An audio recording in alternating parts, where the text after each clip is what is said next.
Listen to me. I don't care how talented you are. I don't care how smart you are.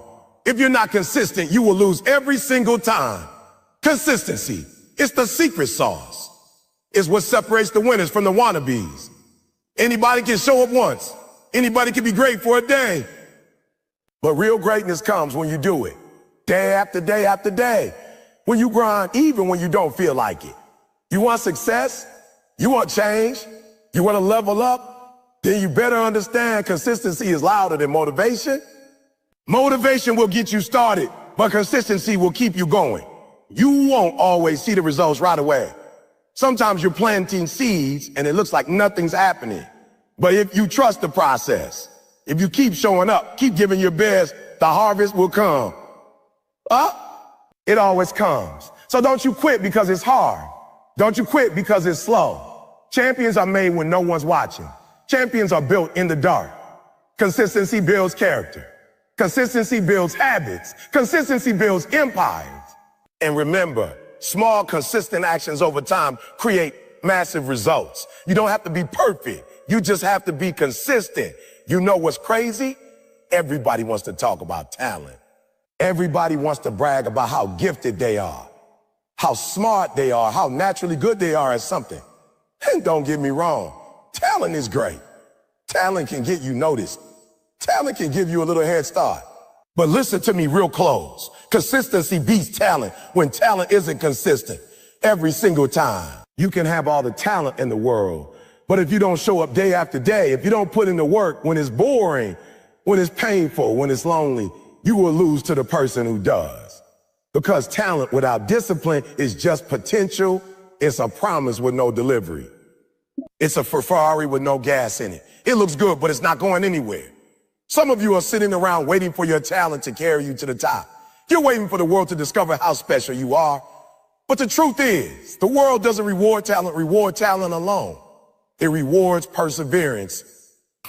It rewards consistency. It rewards that person who gets up every morning and grinds, not just when it's fun, not just when it's easy, but when it hurts, when it's boring, when nobody's clapping for them, when it feels like it's not even working. Let me tell you something real. I've seen some of the most talented people on the planet lose. I've seen singers who had the voice of an angel, athletes who had crazy skills, entrepreneurs who had genius ideas. And you know why they didn't make it. They weren't consistent. They got distracted. They got lazy. They thought their gift was enough. Meanwhile, someone with half the talent, half the natural ability showed up every day, worked on their craft every day, got better every day. Listen to me. I don't care how talented you are. I don't care how smart you are. If you're not consistent, you will lose every single time. Consistency. It's the secret sauce. It's what separates the winners from the wannabes. Anybody can show up once. Anybody can be great for a day. But real greatness comes when you do it. Day after day after day. When you grind, even when you don't feel like it. You want success? You want change? You want to level up? Then you better understand consistency is louder than motivation. Motivation will get you started, but consistency will keep you going. You won't always see the results right away. Sometimes you're planting seeds and it looks like nothing's happening. But if you trust the process, if you keep showing up, keep giving your best, the harvest will come. It always comes. So don't you quit because it's hard. Don't you quit because it's slow. Champions are made when no one's watching. Champions are built in the dark. Consistency builds character. Consistency builds habits. Consistency builds empires. And remember, small, consistent actions over time create massive results. You don't have to be perfect. You just have to be consistent. You know what's crazy? Everybody wants to talk about talent. Everybody wants to brag about how gifted they are, how smart they are, how naturally good they are at something. And don't get me wrong, talent is great. Talent can get you noticed. Talent can give you a little head start. But listen to me real close. Consistency beats talent when talent isn't consistent every single time. Hello, dear amazing people. How are you doing? How are you doing? This is Emmanuel A. Amado here. I hope you can hear me. You're welcome to the Leverage 2025 online conference. This is our third session. If you can hear me and I am loud and clear enough, please go ahead. Let me know in the comments. You know how we do it. I'm super excited. We have Pastor Isaac at the backstage already. If you can hear me and I am loud and clear enough, please go ahead. Let me know in the comments.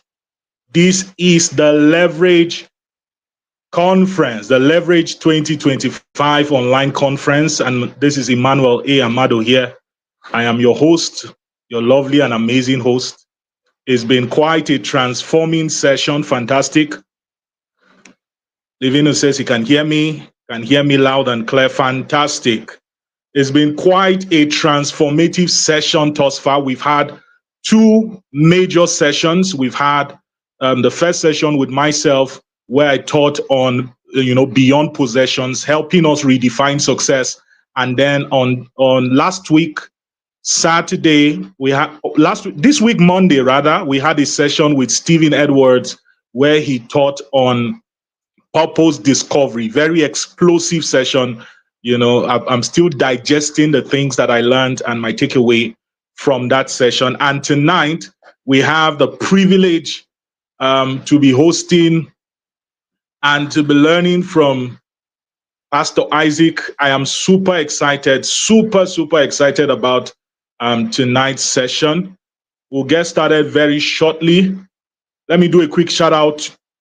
Go ahead, comment your current location. I'll do a quick shout out and then we'll get started. You know how we do it.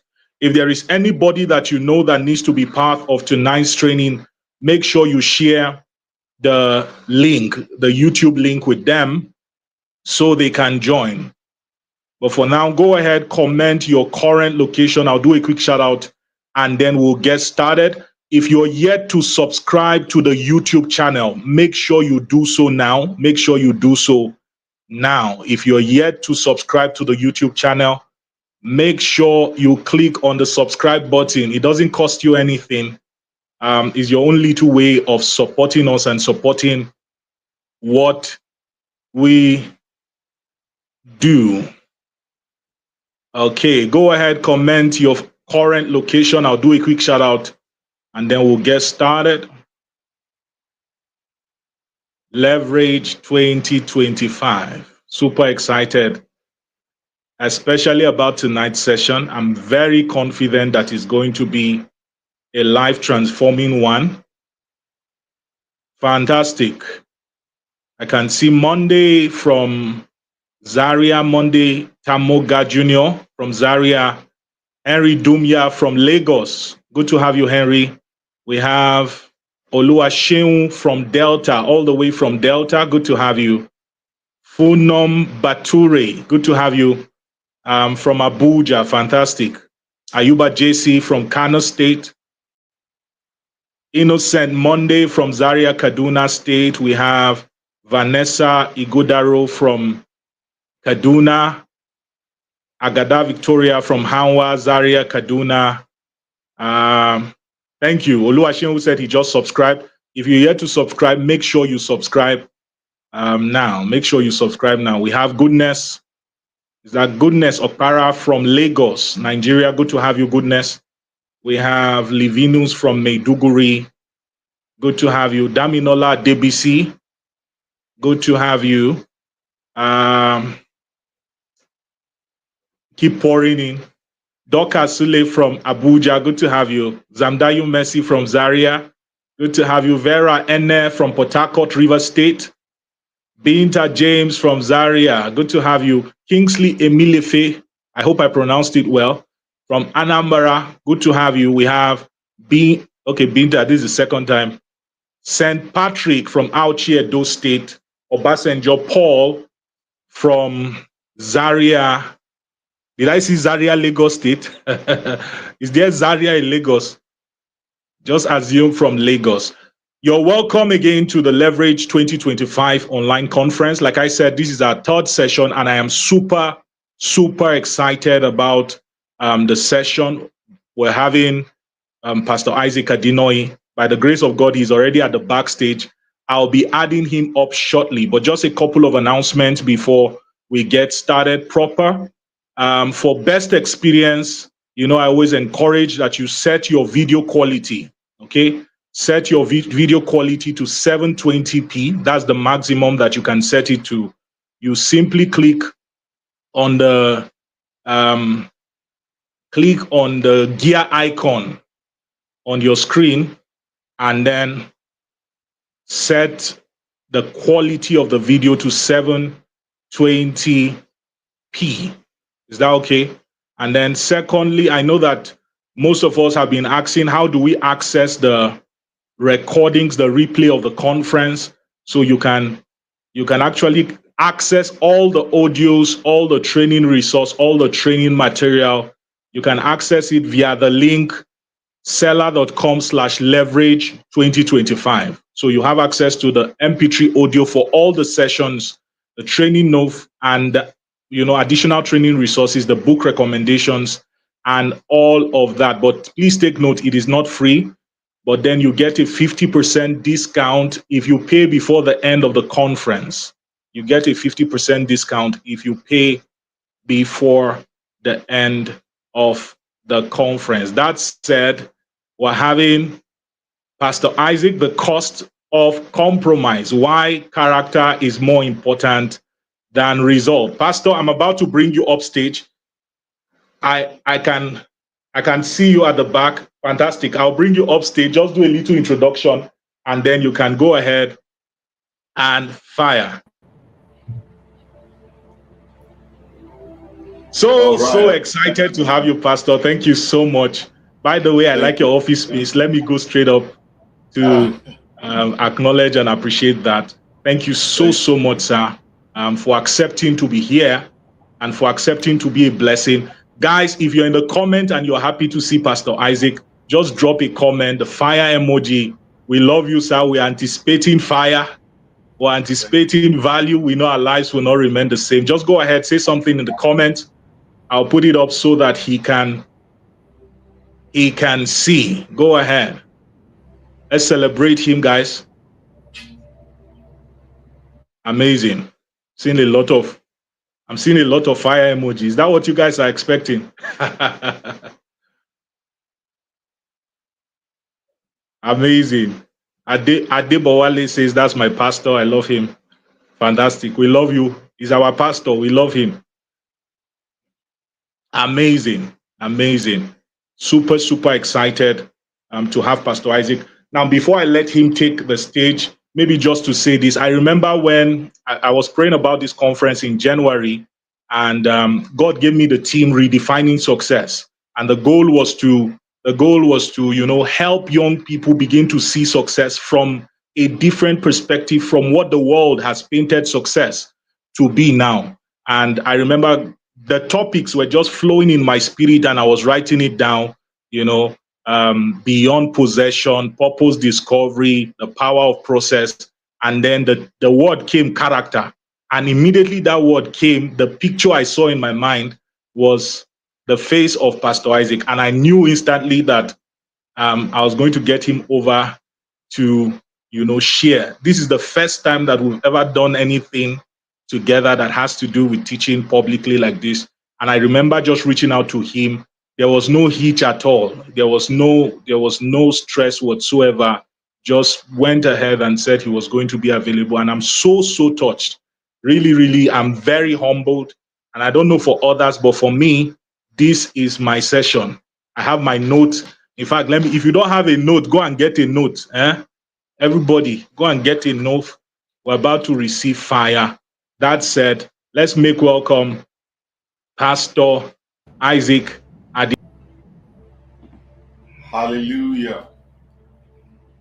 I'm so excited to be on this very platform.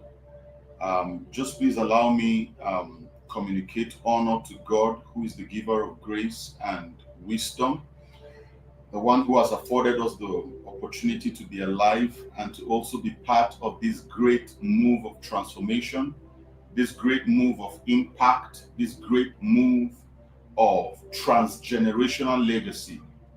Hallelujah. So Also, allow me honor and celebrate our host, my dear friend and brother, Emmanuel Amadu. Thank you so much for the incredible job that you do, bringing, wisdom, bringing a redefinition to the concept of success, and inspiring, the younger generation, towards a life of value, towards a life of productivity, towards a life of impact, towards a life of productivity, and so on and so forth. So thank you so much for giving me this opportunity to be on set with you.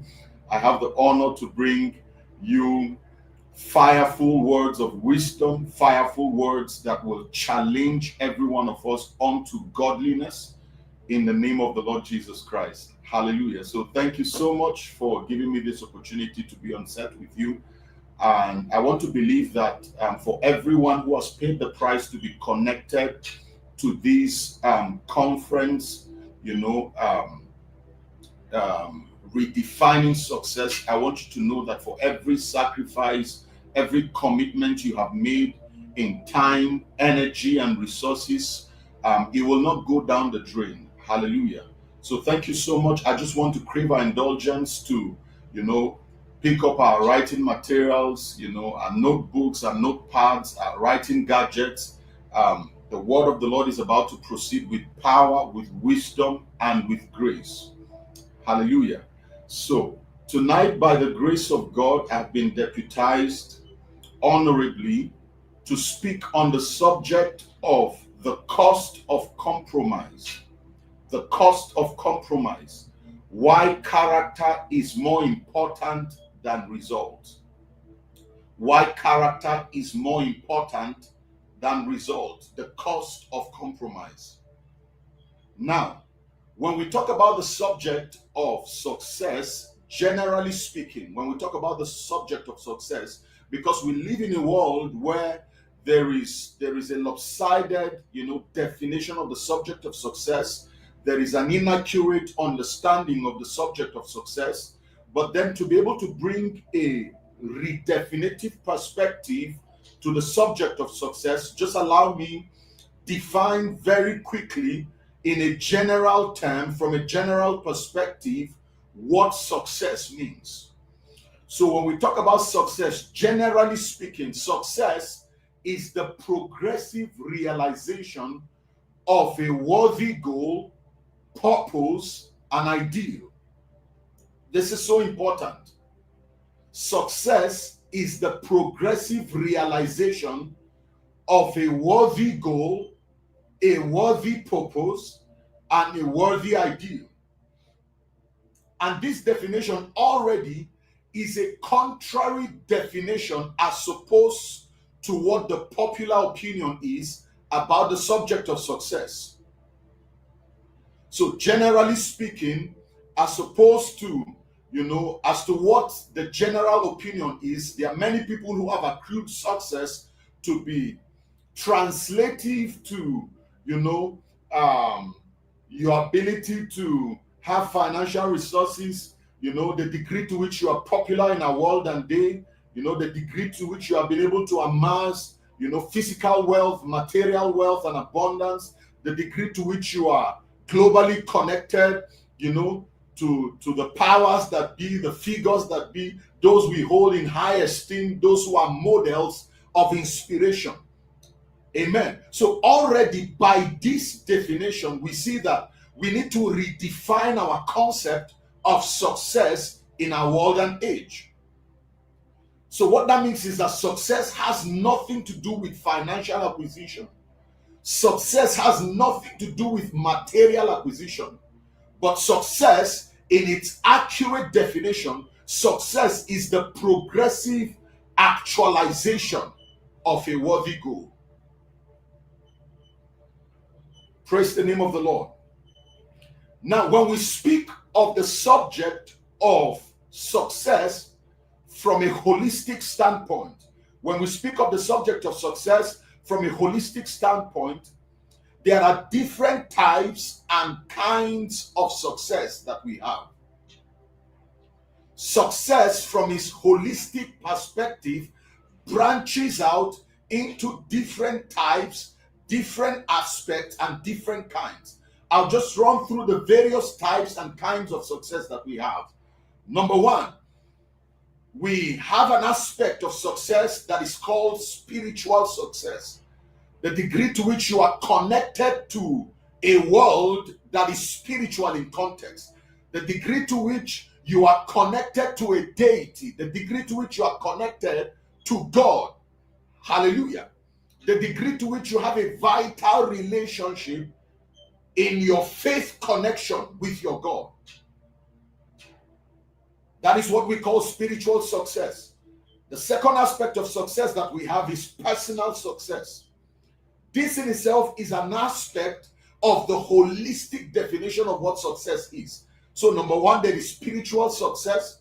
Number two, there is personal success. Number three, I'm just running through them. I may not have the liberty to explain them individually. Number three, there is professional success or corporate success. Professional success or corporate success. Number four, we have marital success and relational success. The degree to which you do well in your commitment to human relationship principle. The ability, the wisdom you deploy in relating with people successfully. This is what we generalize as marital and relational success. Number five, there is also an aspect of success that has to do with your physical success, your health success, or your bodily success. Physical success, bodily success, or your health success. Number six, very quickly, you begin to talk about financial success. It's also an aspect of success. Mental success, the degree to which you demonstrate superior mindsets, superior value systems, superior qualities of transformation. And then finally, you also have with what we call, maybe if I may just want to add, or I'll just stop at these 7 aspects of success. 7 aspects of success. But individually speaking, they are not enough to define what success is about. Like I defined earlier, that success is the progressive realization of a worthy goal, a worthy purpose, and a worthy ideal. Now, this is where I begin to build my course. Now, in studying either of all of these aspects of success, it is important for us to understand that the progressive realization of all of these worthy ideal, worthy goal, worthy purpose is a composite expression of 2 major non-negotiable factors. Now pay attention very carefully. When you talk about the worthy or the progressive realization of all of these aspects of success, whether spiritual success, financial success, corporate success, and so on and so forth, relational success, physical or bodily success, all of this realization of worthy ideal is a composite expression of 2 major non-negotiable factors, and they are namely, number 1, your charismatic abilities and your character development. So that means the degree to which you will do well in your spiritual success, that aspect of success in itself is a composite expression of 2 major factors. Number 1, your charismatic abilities and your character development. The degree to which you will do well, for instance, in addition to your spiritual success, to your financial success, is a composite expression of your charismatic ability and your character development. Now, do not forget these 2 words. Number 1, your charismatic ability. That means your relational success is a function of your charismatic ability and your character development. Your corporate success is a function of your charismatic ability and your character development. Not your charismatic ability or your character development. It is a function of your charismatic ability. That means the quality of your success, the degree to which you will do well, is a function in any of these aspects, is a function of your charismatic ability and your character development. That means you are not at liberty to choose one at the expense of the other. You are not at liberty to choose your charismatic abilities at the expense of your character development. Neither are you at liberty to choose your character development at the expense of your charismatic ability. Now pay attention very carefully. When we speak of our charismatic ability, we are speaking of our natural and spiritual endowment. Pay attention very closely. When you speak of your charismatic ability, you are speaking of your natural and spiritual endowment. Number one, your skill sets, your giftings, potential abilities, and capacities. When you speak of your charismatic abilities, you are speaking of your natural and spiritual endowment, number one, your skill sets, number two, your giftings, number three, number four, your potential abilities, and your capabilities or capacities.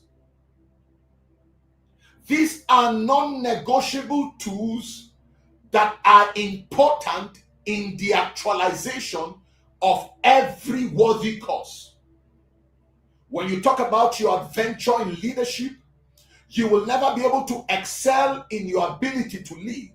You talk about your excel in your finances, your ability to excel in your finances, your ability to excel in your relationship, your ability to excel in your corporate responsibilities. You cannot do that at the expense of these non-negotiable tools. Number one, your natural and spiritual endowment, your skill set. You talk about your skill set ranging from your leadership skills, your communication skills, your ability for, your project management skills, your management skills, and so on and so forth. Your giftings, your potential abilities, your capabilities and capacity. You cannot deliver excellently in any of these aspects of success void of your charismatic ability. Now follow me very carefully. But then on the other hand, when you speak of your character development, you are speaking of your spiritual, cultural, and traditional values. Pay attention closely.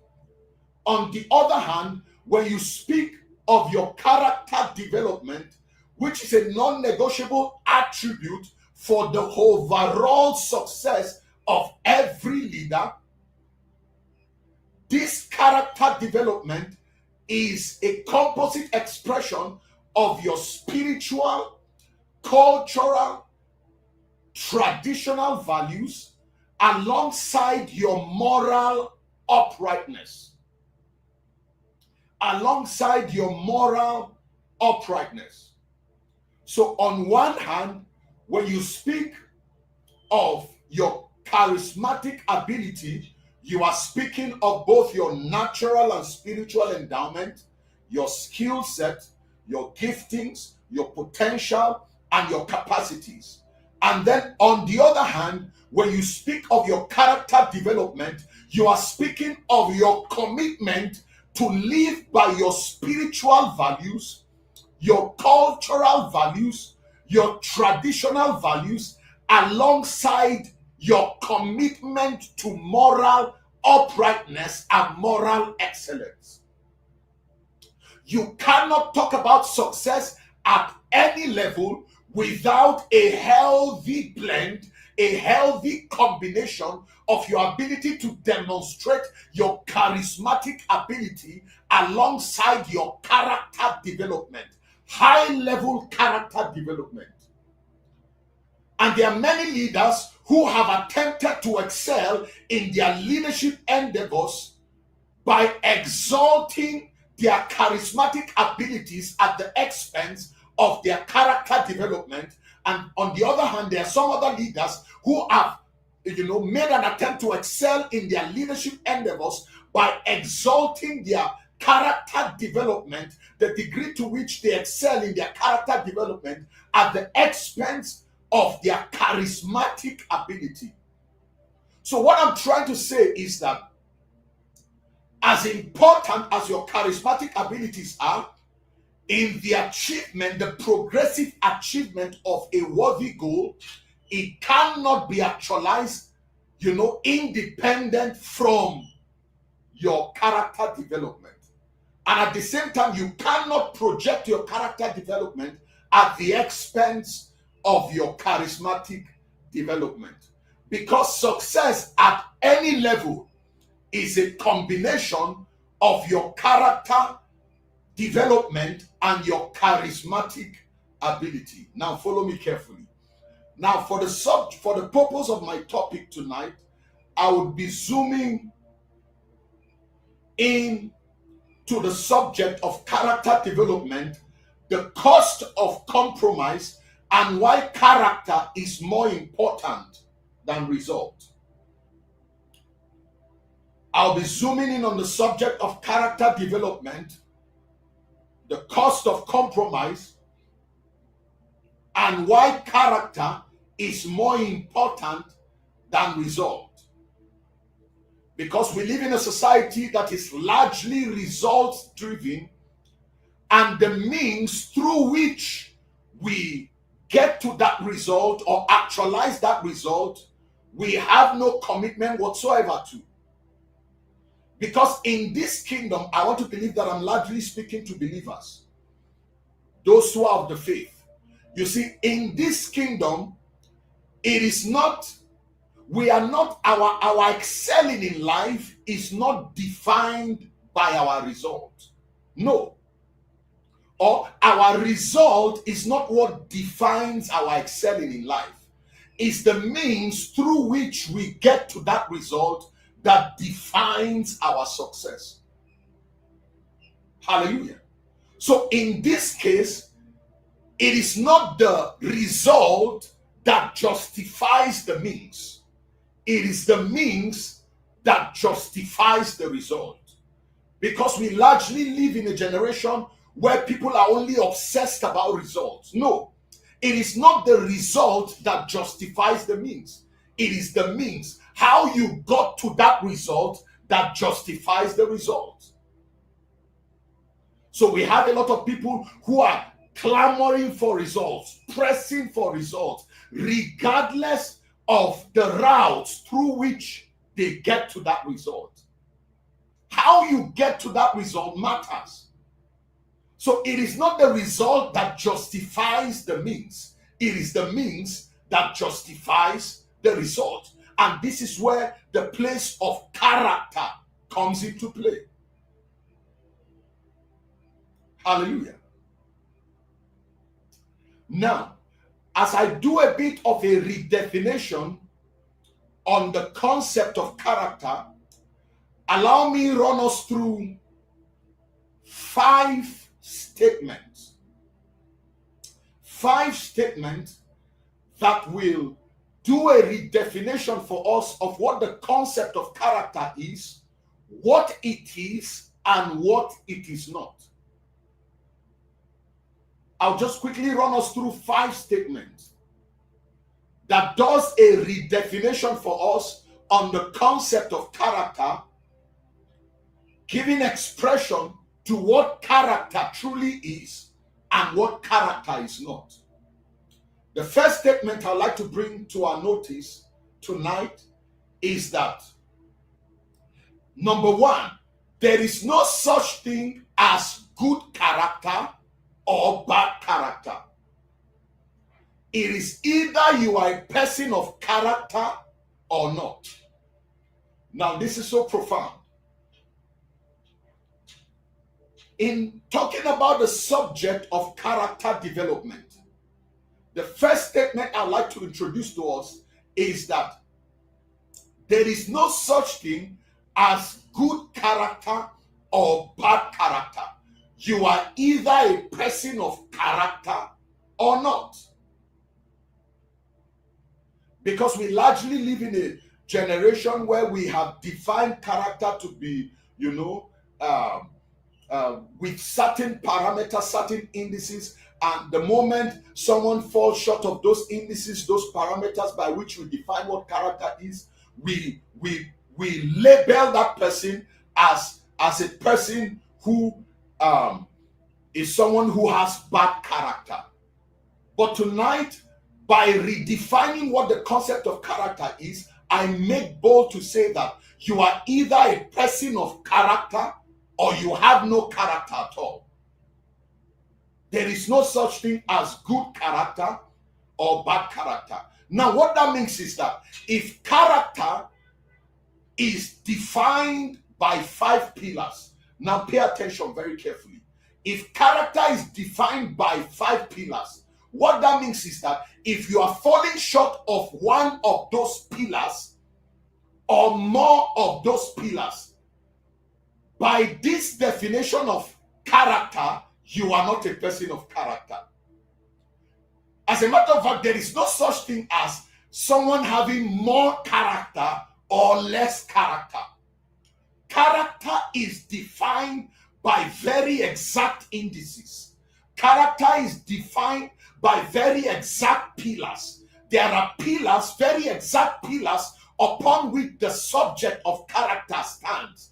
And when you are falling short of one or more of these pillars, one or more of these values, one or more of these, factors, it is by this definition we can as well say that you are a person void of character.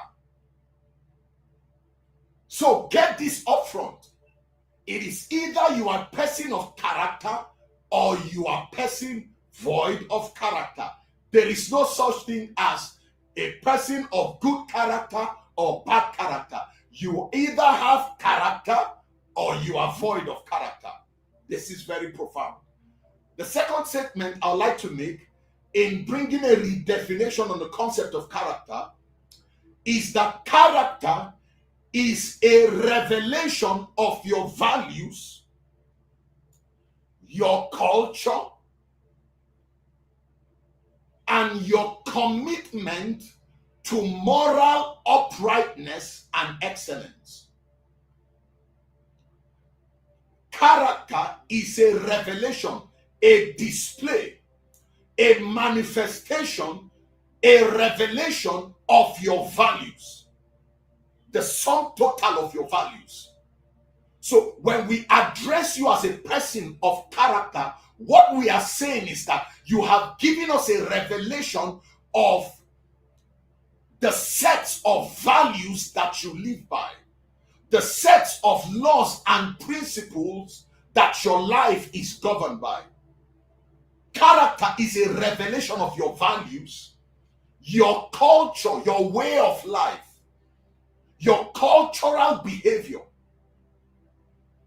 and your commitment to moral uprightness, moral excellence, and moral standards. So what that means is that character defines standards. Character defines value. Character defines moral expectations. Character is what defines your moral uprightness. The degree to which you are committed to your moral uprightness. The degree to which you are committed to living by principles. It has nothing to do with compromise whatsoever. It has nothing to do with, falling short of a standard. That's why I began by saying it is either you are a person of character or you are totally void of character.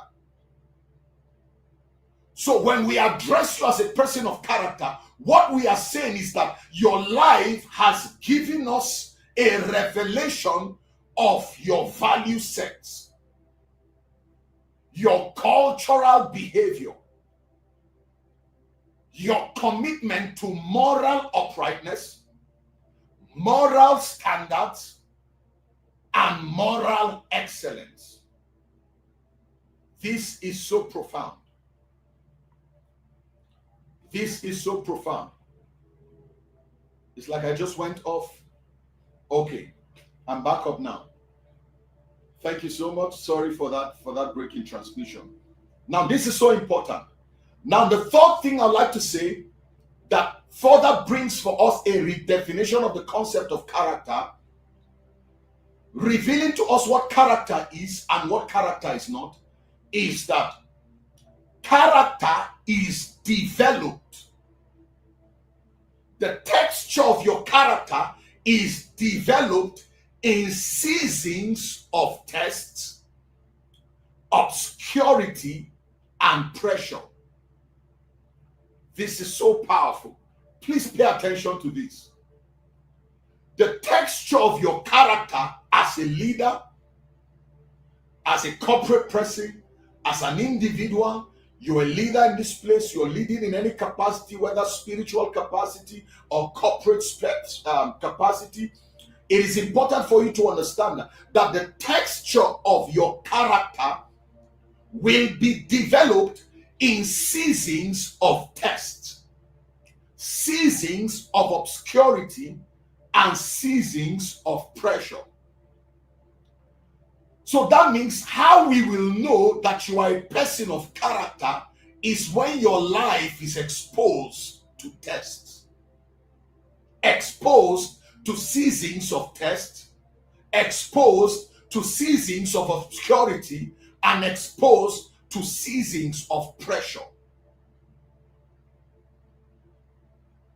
You see, we will not know of what texture your character is until you are subjected to pressure.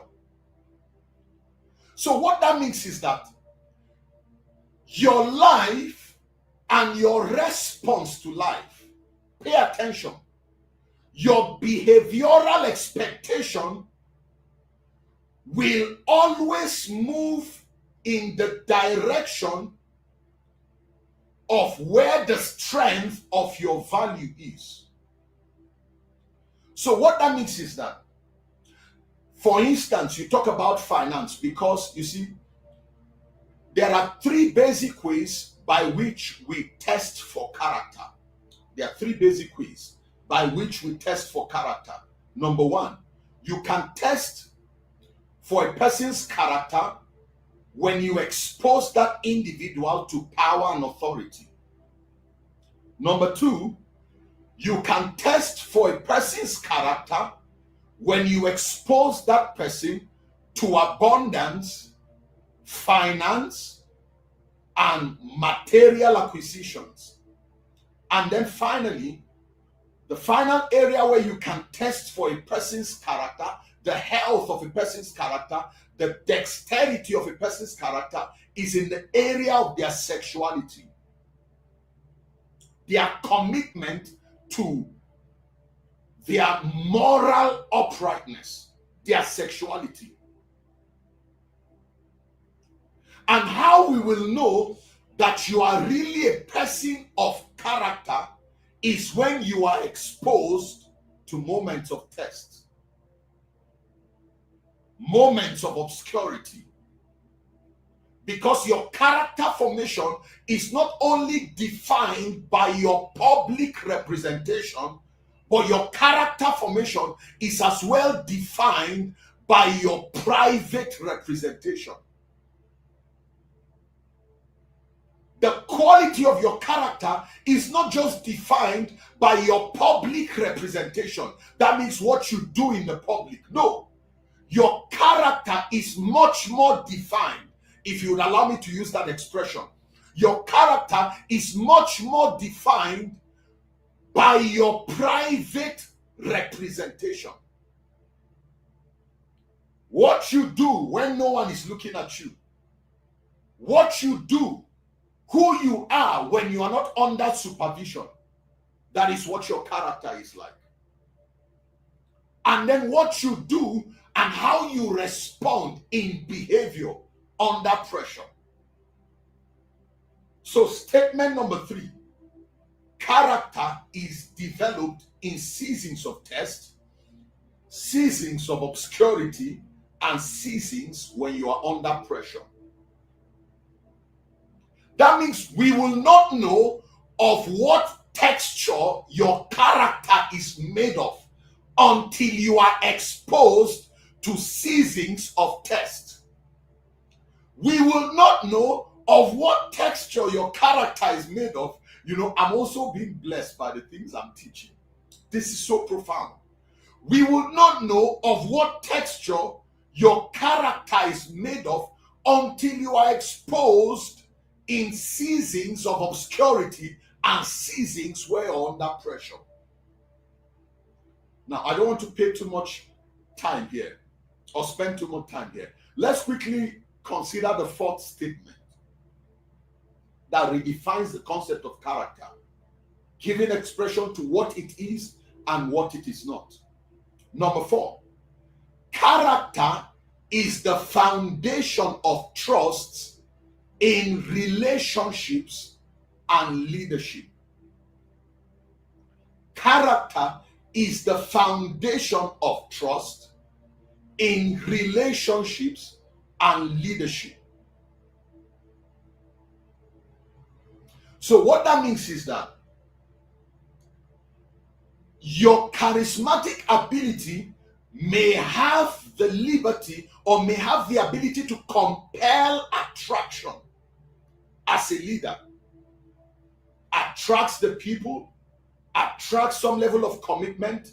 But you see, the trust you will earn and the loyalty you will earn in human relationship and your ability to lead in any space of leadership will be defined by the dexterity with which you communicate your character development. That means your trust, the trust you will earn from the people that you lead in leadership, will be earned to the degree to which they see a demonstration of character. The trust and the loyalty, I say it again, the trust and the loyalty you will earn as a leader in leading the people that you lead will be defined to the degree to which they see a formation of your character development. That means the degree to which you will do well as a leader will not be greater than your commitment to becoming a leader of character. As a matter of fact, your greatness in leadership, your impact in leadership, your legacy in leadership, your longevity in leadership is defined and sustained by your character development. Now, please pay attention. And then the final statement I'll make, and then I just quickly talk about the cost of compromise in character. The cost of compromise in character. Finally, the statement I'll make is that character is built through consistent choices that aligns with truth and values. Character is built through consistent choices. Your character is built by making consistent choices that aligns with truth and values. Never forget this. Your character will also be built through your consistent choices, the consistent choices that you make that aligns to truth and that aligns to values. So that means in demonstrating character, it is not a function of what you feel like doing or what is comfortable for you to do. No. Living by character as a leader is a demonstration of your commitment to live by certain values, certain truths, and certain principles. This is so profound. This is so powerful. So in demonstrating character, it's not about how you feel like. There are moral expectations that are expected of you as a leader. There are cultural expectations. There are certain principal expectations. So in demonstrating your character development, it is not about what you feel like doing and how you feel like behaving. No. It is by living and committing yourself to live by certain principles, certain laws, certain values, and certain truths. Now, this is so important. Now, these 5 statements that I just quickly shared with us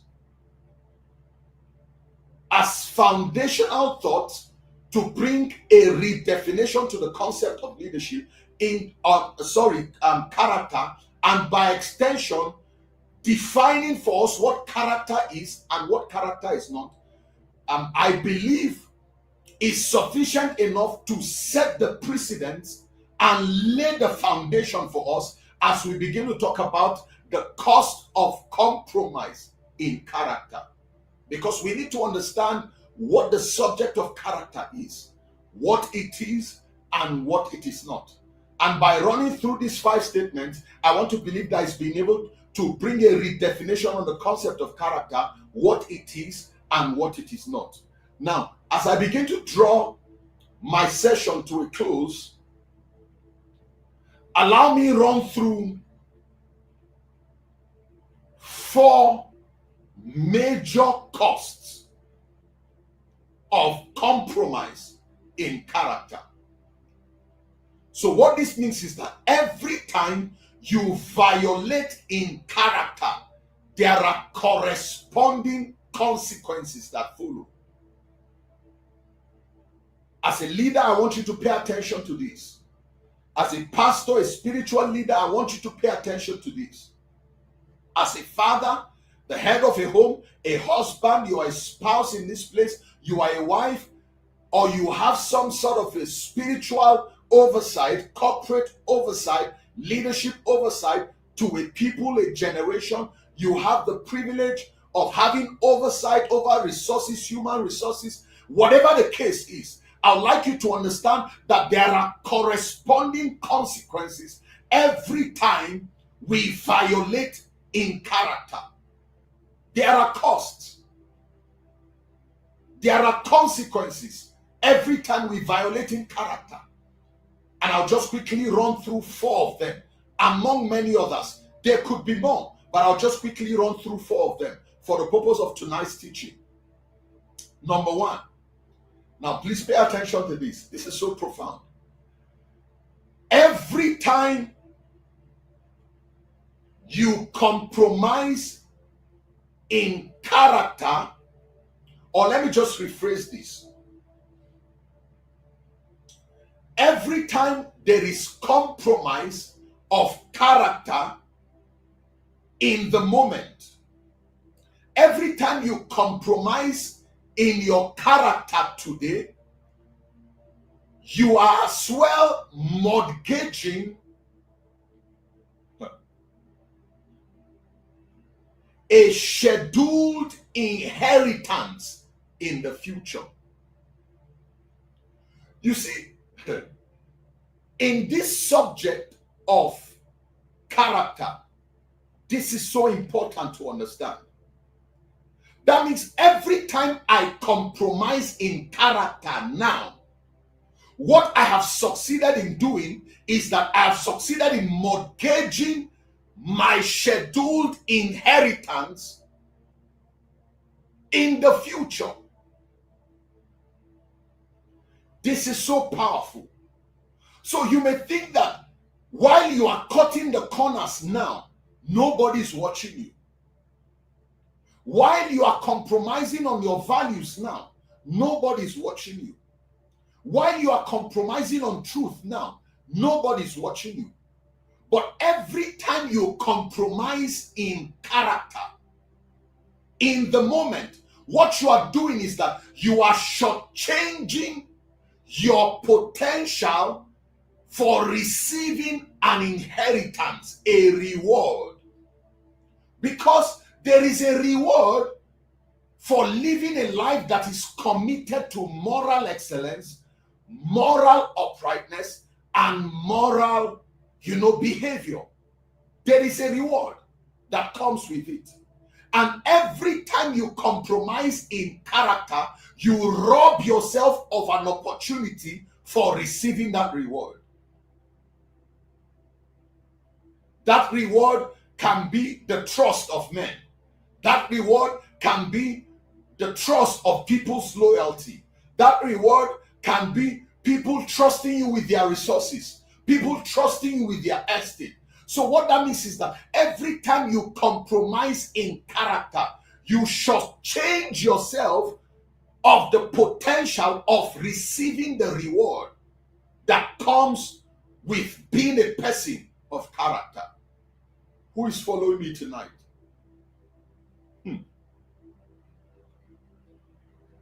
Away with that narrative that there are no rewards to living a life committed to character, living by character, living by values, living by truth, living by principle.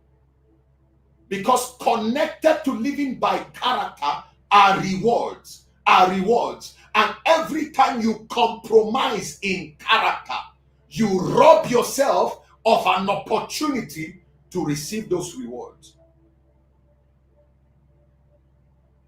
There are people who have had the opportunity to serve their bosses, whether in corporate circles, in your place of work, in federal government parastatals. You are a civil servant connected to me, listening to me under the sound of my voice. You've had an opportunity to serve someone, and the person had taken you through series of tests to weigh the degree, the dexterity of your character development, and you have defaulted.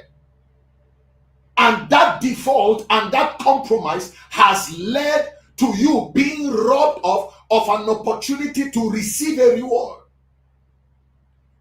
And that reward could have been more trust, more loyalty, more responsibility, and so on and so forth.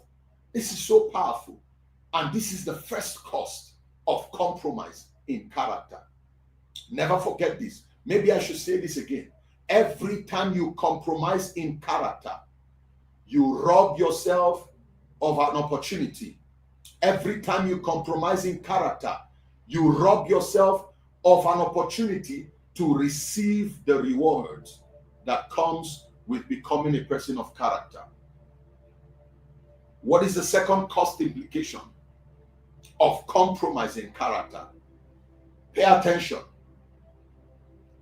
I wrote here, I said, every time you compromise in character, every time you compromise in character, it weakens your grip on your values and your commitment to moral uprightness and moral excellence, especially when you are exposed. Pay attention to this. And these costs are so grievous. These consequences are so grievous. Every time you compromise in character, it weakens the grip that you have on your values. That means if I have certain values around my finances, what that means is that every time I compromise in character, it weakens the grip that I have on my commitment to living by those values. So, for instance, I have the opportunity to define the paycheck of the people who work, for instance, in my organization. I have the opportunity to, just falsify checks, add zeros, remove zeros, and so on and so forth. So what that means is that every time I compromise in character in the discharge of my corporate responsibility, what that means is that when I have another opportunity under that condition, I would easily give in as far as my commitment to living by those values are concerned. And by that, it weakens your commitment.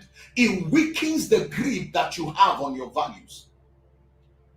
And do not think that every time you compromise in character once is also a development of a negative habit, a development of a negative behavior, a development of a negative culture in disguise.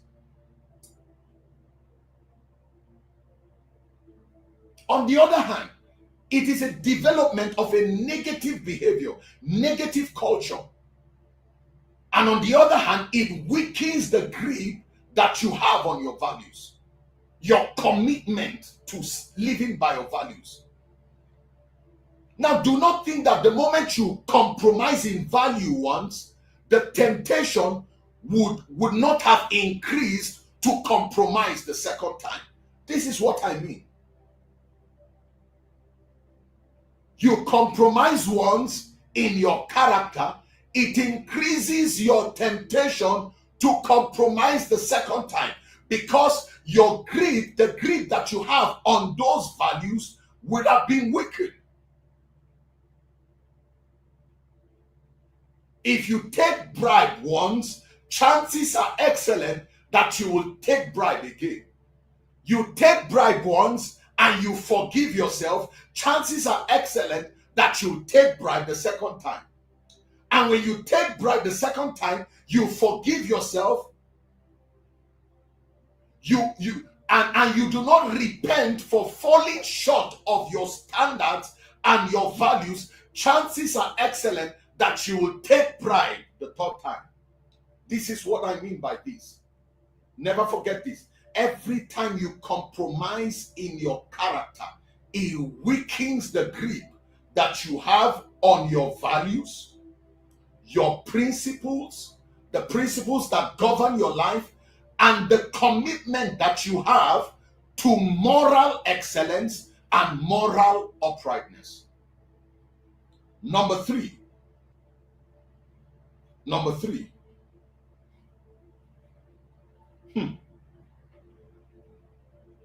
Now pay attention to this. A compromise in character has the capacity to crumble in a moment.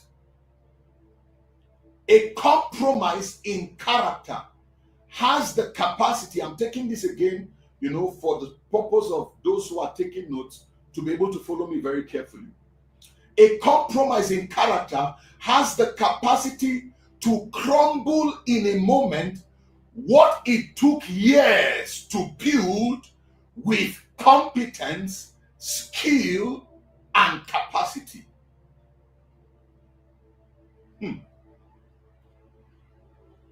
So that means what competence builds, it will take character to sustain. What capacity builds, and what your gift builds, what your potential builds, it will take character to sustain. And one of the costs of compromise, among many others, alongside the ones I've mentioned earlier, is that every time you compromise in character, it has the capacity to crumble in a moment. What it took you years to build with competence, skill, and capacity. This is so powerful. This is so powerful. That means it is your character that defines your longevity of impact. It is your character that defines the sustainability of your legacy. It is your character that defines your transgenerational legacy. It is your character that preserves your image. It is your character that preserves your brand. It is your character that preserves the value you are bringing on the table. And every time you compromise in character, it has the capacity to crumble in a moment. What it took you years to build by competence, what it took you years to build by value, what it took you years to build by productivity, and what it took you years to build by the dexterity of your capacity. This is why the consequence it cannot be overemphasized. Talking about the consequence, the cost of compromising character cannot be overemphasized. It can literally crumble an entire life in a moment. What it took you years to build by diligence, it can crumble in a moment. And this is why character is so important. The health of your character is so important. The dexterity of your character development is so important. Every time, I say it again, every time you compromise in character, it has the capacity to crumble in a moment what it took you years to build with competence, skill, and capacity. And then the final cost of character, compromising character, is that a compromise in character has the ability to erode the memory of your impact.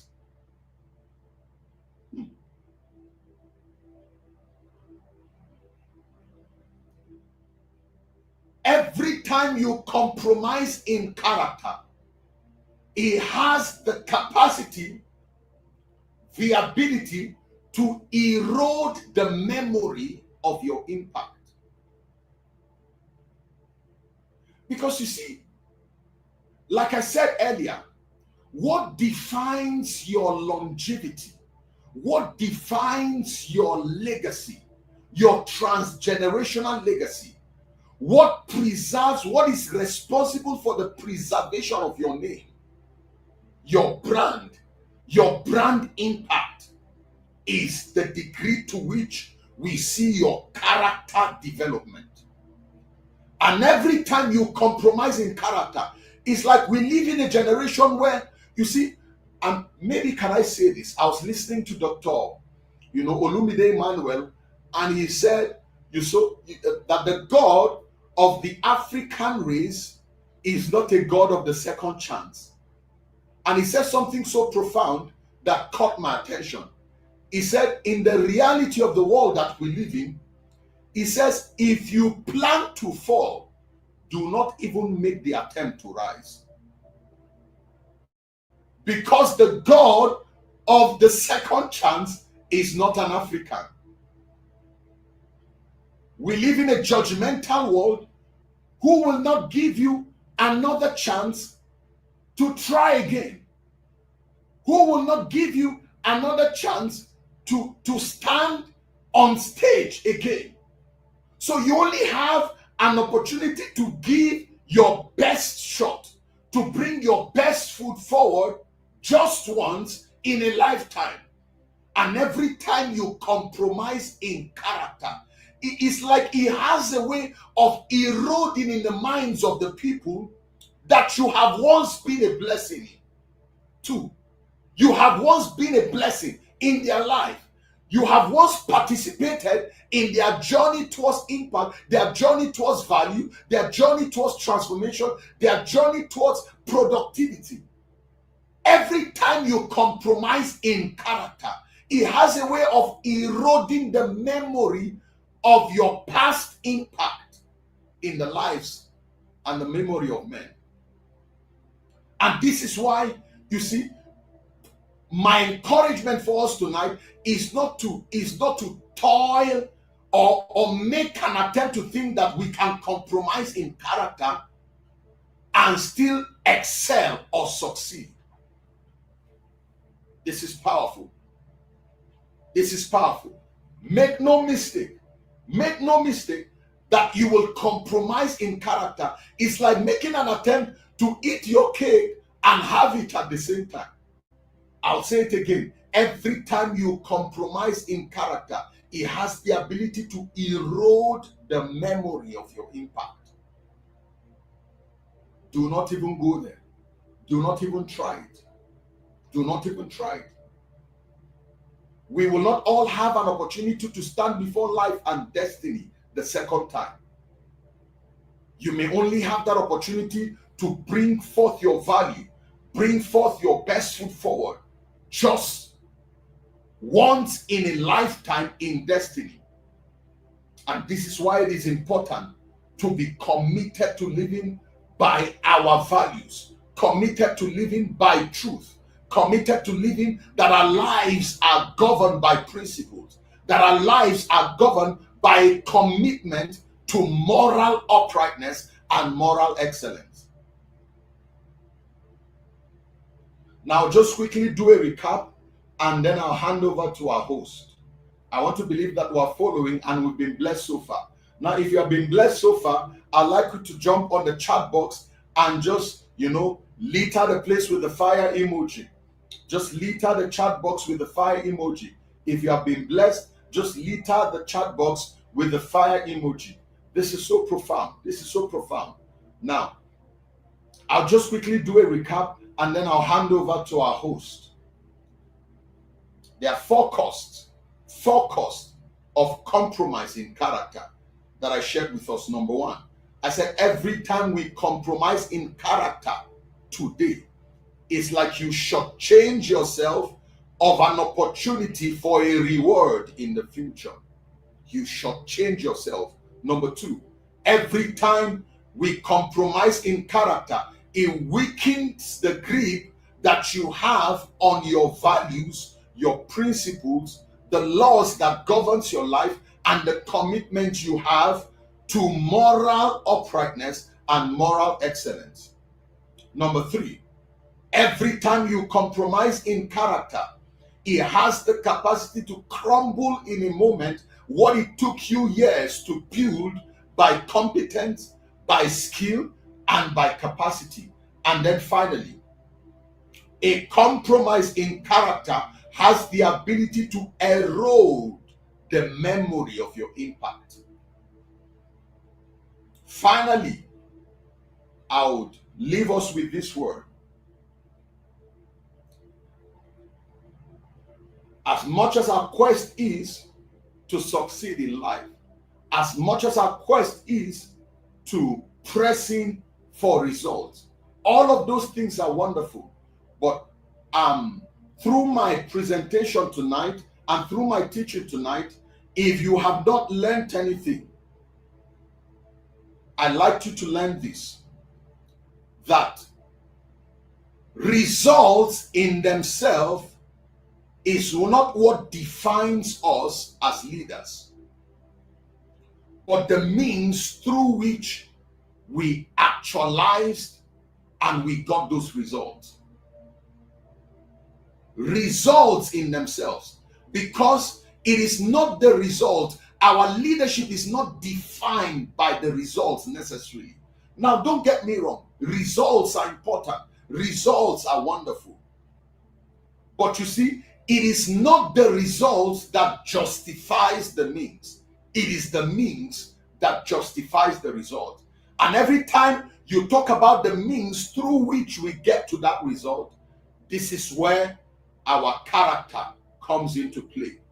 And this is why, as a leader, as a pastor, as a captain of industry, you're somebody who is striving towards, being a person of success, being a person of excellence. You must not compromise in character, because there are corresponding consequences that follow every time we compromise in character.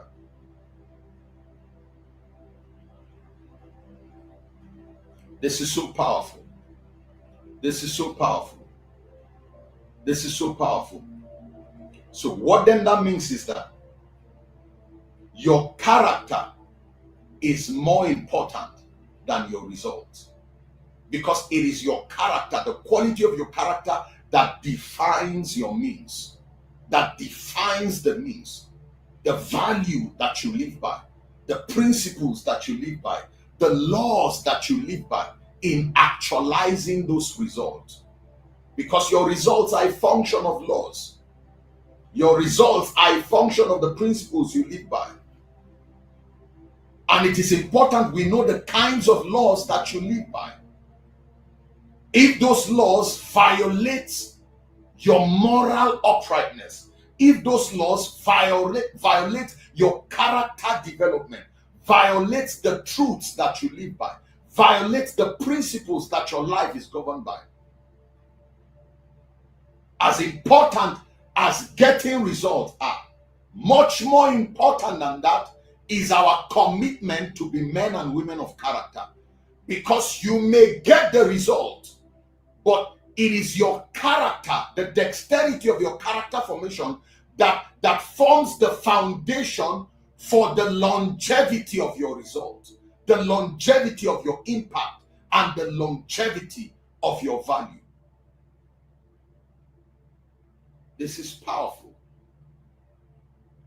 So I think I'll just stop here and then hand over to our host. I don't know, Mr. Emmanuel, can you hear me? I want to believe that we're blessed. Thank you so much for giving me the opportunity.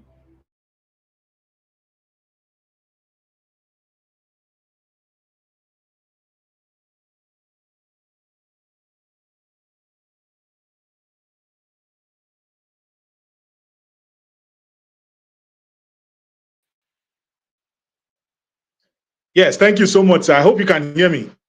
Yes, I can hear you now. Fantastic. I hope you guys can hear me. What a profound session. Thank you so, so much, Pastor Isaac. We're going to take 3 questions, 2 to 3 questions. So the first 3 questions that I see up, Pastor Isaac will help us answer. So go ahead, comment your questions. While we do that, let me just truly from the depth of my heart appreciate Pastor Isaac again. Thank you. Such a profound session. There are teachers and there are teachers. You could see the depth. Honestly, for me, beyond what you are teaching, I'm seeing how you are teaching. Like very, very, profound. Each point is not just surface level. You go to the depth of it. Explaining and giving perspective to it is really profound to see not just what you have taught, but how you taught it. Thank you so much, sir. So go ahead, ask your questions. Maybe the first 2, 3 questions I'm going to respond to. Learn very powerfully. Character is so important, so important in the equation of success. The moment Pastor Isaac mentioned the 2 aspects where he spoke about competence, charisma, and then the area of character, I said, no, this is somebody that really knows this stuff, honestly. Competence and charisma will bring the results, but it is character that will sustain it. I once read, I think in John Maxwell's book, he said, character is like a perfume. It will either keep people around you or it will drive people from you. Very profound. So if you notice that people don't stay around you, it's one of the signs that you have bad character. One of the clearest way you have bad character is that you cannot keep relationships. You cannot maintain relationships. I'm very sure, Pastor Isaac also shared on that. Character is one of the things you need to maintain relationships. Character is what builds trust. If you do not have character, it will be impossible for you to sustain relationships. I think we have 2 questions already, so I'll go ahead and shoot. The first one, let me put it on the screen. I don't know if you can see it, Pastor. It says, how can one rebuild character after previous failures? Very important question. Over to you, sir. So, should I just hit on the question and respond? Question is on the screen. The question is on the screen. It says, how can one rebuild character after previous failures? Now, so, can we all hear me? Now, you see, now the reason why I love this topic is because this topic seeks to give us a revelation and expose us to the consequences of compromising in character. All right? Because I would like to say this upfront, and then before I begin to talk about the remedy in restoring yourself if you had once, broken your character trust. All right? So, now, I'd like to make this statement. You see, you may never have a second chance. Because, like I said in one of the points I shared in listing all of the cost of character compromise, right? And I said that, you see, a compromise in character has the ability to crumble in a moment. What it took you years of labor, through diligence, through value, through productivity, through skill to build. And when you talk about, the degree of your character development, you are talking about the trust you have been able to earn from a generation, the loyalty you have been able to earn. And when you talk about the subject of loyalty and trust, is a very delicate commodity. And when people give you trust, give you the gift of their trust, and give you the gift of their loyalty, it must have taken a long period of time for them to have gotten to that state, to give you the gift of loyalty and to give you the gift of trust. Because your character is actually a function of those 2 factors. Number 1, trust. Number 2, loyalty. That's how you earn loyalty. That's how you earn trust, through character. And every time you violate in character, you lose trust, you lose loyalty. And the sad truth is that we live in a very judgmental generation, such that people may never give you an opportunity to try again. So, don't even conceive in your mind that you create room where you envisage an opportunity to compromise in character, because you may never have an opportunity to rebuild the trust and rebuild the loyalty. But can I say this? There is a remedy. But I don't want to begin by telling you the remedy. I want to instill within us and make very clear within our consciousness what the consequence is to compromise in character, rather than learning what the remedies are when you default in character in trying to restore your trust and trying to restore the loyalty that you have lost. Did we get that? Now, let me go over the question is. It says, how can one rebuild character after previous failures?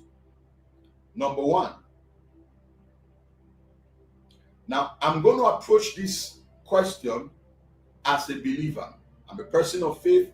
I believe in Jesus Christ. I believe in the Lord. Right? The first approach is to go back to God. Have a moment of retreat. And when you take a moment of retreat, it's not just a moment where, you devote to prayer or a moment where you just interface with God. During that moment of retreat, the first thing you do, having been broken before the Lord, taking a moment to repent, and so on and so forth, the next port of call is to then begin to review the areas, the aspects of your life where you have lost a grip on your values and your principles, the laws that govern your life. You see that? Because when we talk about your commitment to living by character or becoming a person of character, we're actually talking about your sets of values, your sets of principles, the set of laws that govern your life, your commitment, your devotion to moral excellence. So the second thing you begin to do is to then go back to those areas where you compromised in your values and begin to renew your commitment to live by those values. Renew your commitment. But when it has to do with the restoration of the trust and the restoration of the loyalty, number one, it will truly take God to restore that. It will truly take God to rebuild your brand image. It will really take the grace of God to restore a man. But on your own part, you must make a resolve. Renew your commitment to your values. Renew your commitment to your principles. Because your character is a function of the values that you live by. Your character is a function of the principles you are committed to. And one of the ways you restore yourself from past failures of compromising character is to review your values. Renew your commitment to living by those values. In what area have I violated my values? In what areas have I violated my laws? The principles that govern my life. Then you begin to renew your commitment. I want to believe that I responded to that question. Yes, sir. Thank you so much. Thank you so much, sir. The next question says, how can I build a system that checkmates myself to ensure I don't easily compromise? All right. This is a very powerful question. How can I build a system that checkmates myself to ensure I don't compromise? I'm going to quickly share with us 2 to 3 keys. Number one, you see, let me begin by making this statement. Your life and the things that you do, whether as touching your leadership responsibility, your corporate responsibility, you are generally defined by 3 things. Number one, the fear of the Lord. Number 2, a sense of conscience. And then number 3, a sense of posterity. If you are a person of faith, it means that you have to have the fear of the Lord, develop reverence for the Lord. Now, you will not compromise in character just because you are committed to living by certain principles. Principles are wonderful, but that you will become a person of character primarily because you know that you have a God that you would eventually account to. And this is why living by the fear of God is important. Number 2, you live by a sense of conscience. Does it violate my conscience? What I'm about to do, does it violate my conscience? Your conscience is defined by what you consider to be right or wrong. That is what your conscience is. What you define to be right and wrong. And then finally, a sense of posterity. What will happen afterwards? What is the repercussion of the action I'm about to take? You see that? So when your life is generally governed by these 3 factors, You'll be careful in the things you do. You'll be careful in the things, the activities you engage in, and how you discharge your leadership responsibility. Now, having said that, what are the systems you can put in place to checkmate yourself? Number one, be committed to living. Number one would be have values, have sets of rules, sets of principles, and sets of values that your life is governed by. Because you will not know when you have strayed if your life is not governed by certain boundaries, certain rules of engagement, certain behavioral patterns, and behavioral expectation. Someone once said that you will not know when you have crossed the boundaries if your boundaries are not defined. That is the first approach. Have values that you live by. Have principles that govern your life. Have do's and don'ts that govern your cultural behavior, your moral behavior. Then number two, make a commitment to live by those values. You must make a commitment. You must make an internal resolve to live by those commitments, whether supervised or not. Whether supervised or not. And then finally, have accountability partners. Accountability partners, people who can quickly rebuke you, people who can quickly call you to order, people who have some level of oversight over the things that you do, people who are mentors over you, people who are authority figures over you. You must have some sort of an accountability partner. You can't be an alpha and omega of your life and expect to sustain your values in discharging your leadership responsibilities.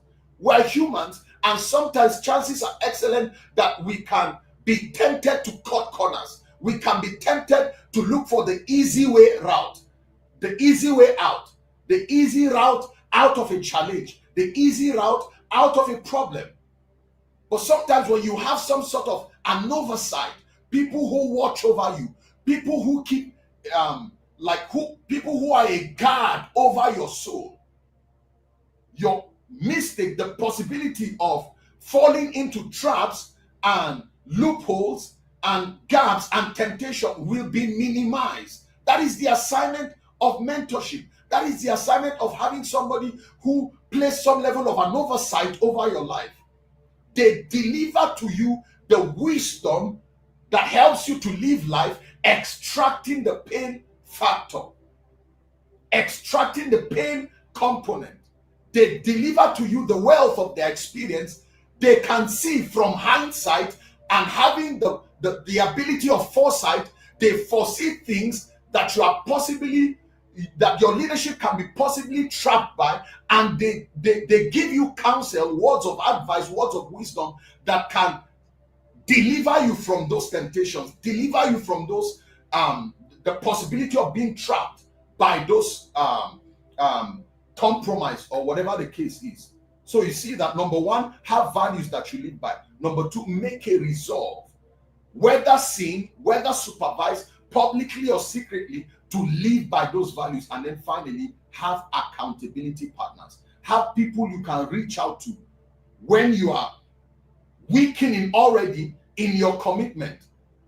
And then maybe I should add this: you must have periodic moments of retreat where you review those values and renew your commitment to live by them.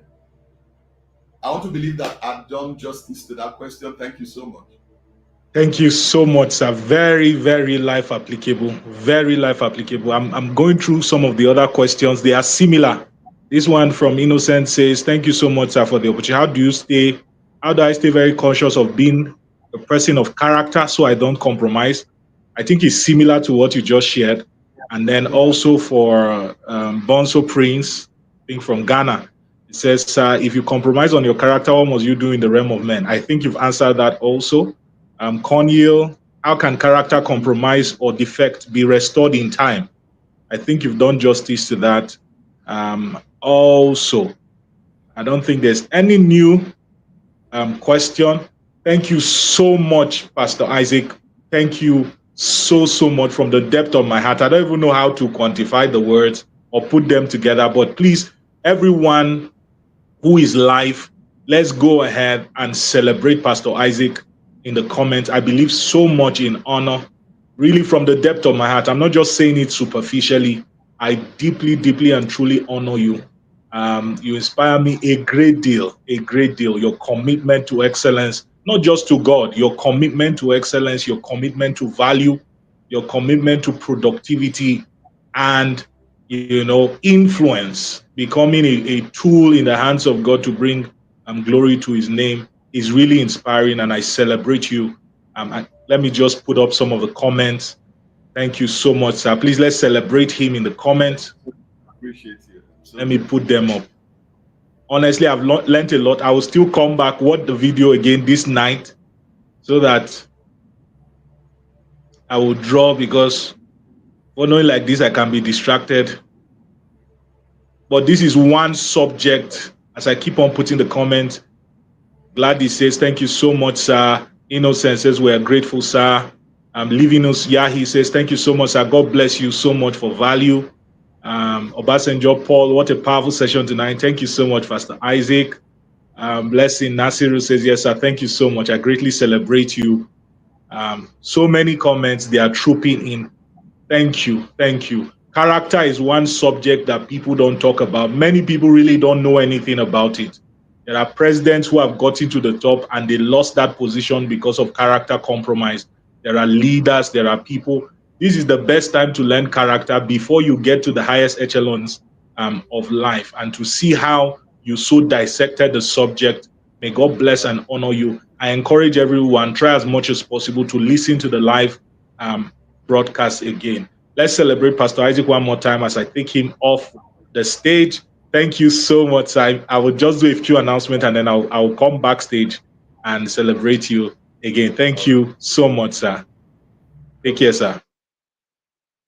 Yes. Thank you so much, everybody. Thank you for joining tonight's session of the Leverage 2025 online conference. You see what I'm talking about, right? You see the fire, you see the quality teaching, the quality training that we have received from Pastor Isaac.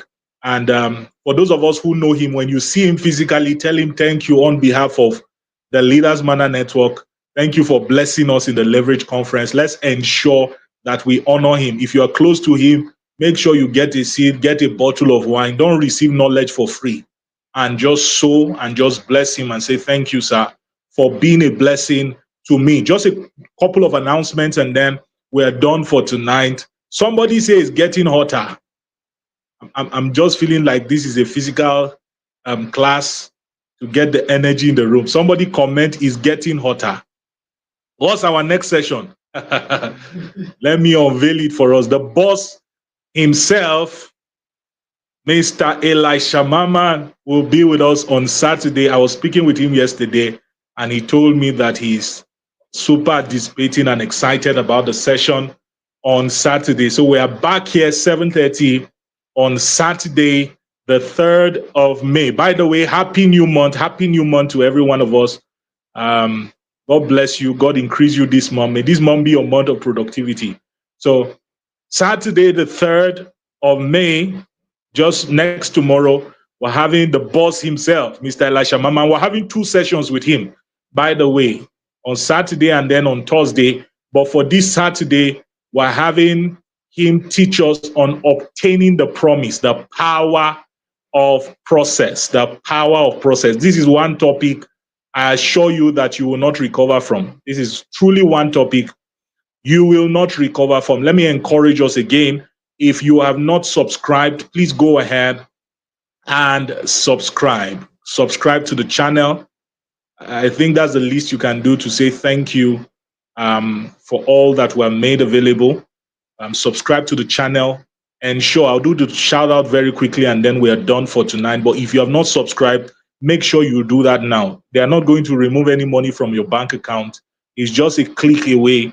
Subscribe to the channel to support what we do, to support the work that we do. Looking forward, by the grace of God, Leverage 2026 is going to be on the moon. I'm just joking.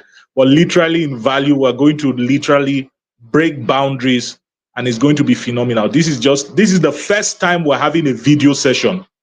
The first time we're having a video session, and we believe that it's been quite an eventful time. It's been quite a rich time and a transformational time. So I trust that it's going to be an exponential growth and exponential progress for us. For those who want access to the audio, by the way, you can always get back to listen to watch the video on YouTube.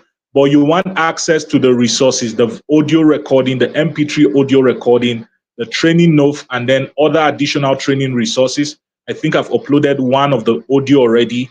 I'll upload that of Stephen Edwards and that of Pastor Isaac, hopefully by tomorrow or tonight. No, tomorrow they'll be up. And then the training note, my own training note for every teaching that I do, I have training notes for it. So I would upload all of that. If you want access, it's not free. It's not free. It's your own way of supporting the conference. The standard access, like you can see on the screen, is 10,000 Naira only. But if you make payment before the end of the conference, you can use this link to gain access. You get access to all of the audio recording, the training resources, all other materials that have to do with the conference. You get access to it. So you can use that link to sign up. It will direct you to a Google Drive. Is it Google Drive now or Google Doc or what? But then it will direct you to where you would have access to the archive for all the audios. I think there's one more announcement. Okay, yeah. For those of us who would like to support the work that we do, this is the link. You want to partner with the Leverage Conference, you can follow that link to partner, paystack.com/pay/partner with the Leverage. That should be all for tonight. Thank you so much for joining in. Special thanks to all of the volunteer team. Please, let's go ahead, celebrate them in the comments. I'm seeing a lot of comments. Amazing. Okay, go ahead, celebrate the volunteer team for doing a fantastic job. Thank you so much, guys. Thank you. Thank you so much for your efforts. May God bless you. May God honor you. For everyone who has shared the flyer, who has given the opportunity for someone to register and participate in the conference, may God bless you. The conference is absolutely free. Absolutely free. Who gives out so much value like this? This much value for free. Honestly, right? Sometimes I feel like I'm doing something bad for being too free, because people don't value what they get for free. That's the truth. People don't value. The fact that what you are hearing is free does not mean it's cheap. Let me repeat that.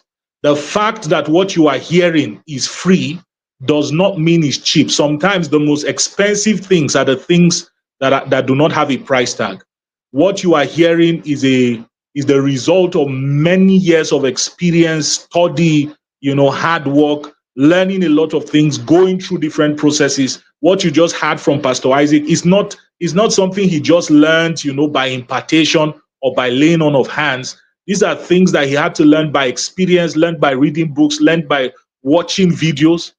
My God, you have no idea the investment it takes to give this kind of value.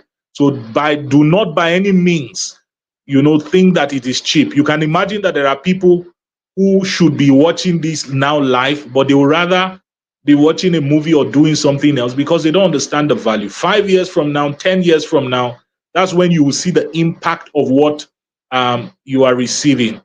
Maybe I should add this announcement. Hopefully by the end of the Leverage Conference, I would announce we'll be having our 30-day daily reading challenge.